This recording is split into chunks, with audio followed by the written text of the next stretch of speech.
Go ahead, What do man. you think, 𝐿𝐵RIC? Well, I'll tell you what. I mean, there's a lot in that comment by Sky C, right? There's like 5 different things to talk about in there. Well done, Sky C, by the way. But I think I would probably just me. I would probably rather see Ron Middleton as the head coach. Now, I wouldn't be. I'm not anti 𝐿𝐵RIC as head coach, And again, I'm not even calling for Saleh's head just yet. I'm not. I'm saying that it's time to stop pretending that these issues aren't real. We always have an excuse. Like right now, I'm in a conversation in the chat with like, "Hey, we're one missed field goal from being 3-1."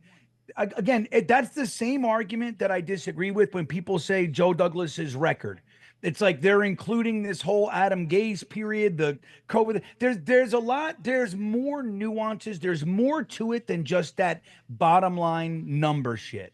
All right. I never like those arguments. Like there's a story around it. If you can't see that what we're looking at is consistently a problem, then I don't know what to tell you. So the same thing goes on both sides of that argument. So I mean, look, I think 𝐿𝐵RIC would be fine, but I would prefer Ron Middleton if it was my choice.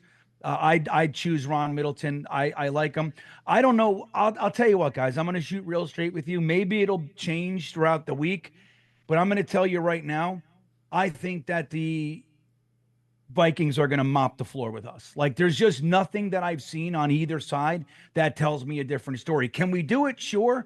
But I don't know, dude. This was a very far inferior team, and if you can't see that, the fact that we lost 10-9 to an inferior team is a problem. The fact that we watched our Hall of Fame quarterback, 40 years old, get sacked 5 times and hit 14 total, brutal hits. Some of them were just because he got the ball off doesn't mean that it wasn't a whack. He was whacked constantly, and if that's okay. And then you're like Sky C saying, we're talking about top 5 blitzing team, and they're getting home. They're very effective at it. They're coming, and we have not shown that we can stop it. We couldn't stop San Francisco. We couldn't stop the Denver Broncos. And Saleh's like, oh, top 5 defense bullshit. Like, dude, you got to be able to stop that stuff. And if you can't, we're going to get Aaron Rodgers killed.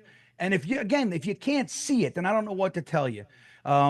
So I don't know. That's probably all I should say on the matter. Let somebody else talk. Yeah, but like GreenBean, who would you rather have? Would you rather have Robert Saleh, Nathaniel Hackett, or Kevin O'Connell and Brian Flores? Yeah, I know. Is that not like just a match? Like that alone is a really, really big matchup. But again, the NFL and none of this makes sense. The Jets should not have lost to Denver. So them just turning around and winning this week, like there's nothing logical that we could say that'd be like, hey, the Jets showed something in this game on Sunday. They're going to build off of that and then beat a 4-0 team. Like that's not a logical thing to say, but yeah. NFL's fucked up. Like I don't think the Vikings are going 15-2 this year, so eventually they're going to lose. Maybe it's this week where they underlook the Jet or overlook the Jets, like what the Jets just did to Denver here. So, but doesn't that suck, Matt? That we have to think like that. That's what we're hoping for. That we're a trap game. We're not supposed to be that. We're talking about being able to compete with the elite teams. We just lost to the Denver Broncos with a quarterback who, up to this game, has not thrown a touchdown pass in his first 3 NFL games, who threw a whopping 60 yards, and we lost. So that's the problem. I'm with you, Matt. I'm hoping the same thing. Maybe Minnesota will think that they're going to walk all over. We should be going in there going, we don't give a shit if we get their best game. We're winning. That's the team we're supposed to be. And even if we're not perfect, if we're still kind of a little sloppy, we're a little bit off, that's fine too.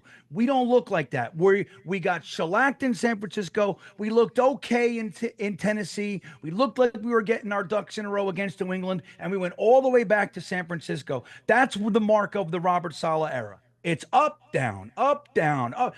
We haven't looked like the same team for more than 2 weeks since he's been here, and that's the problem.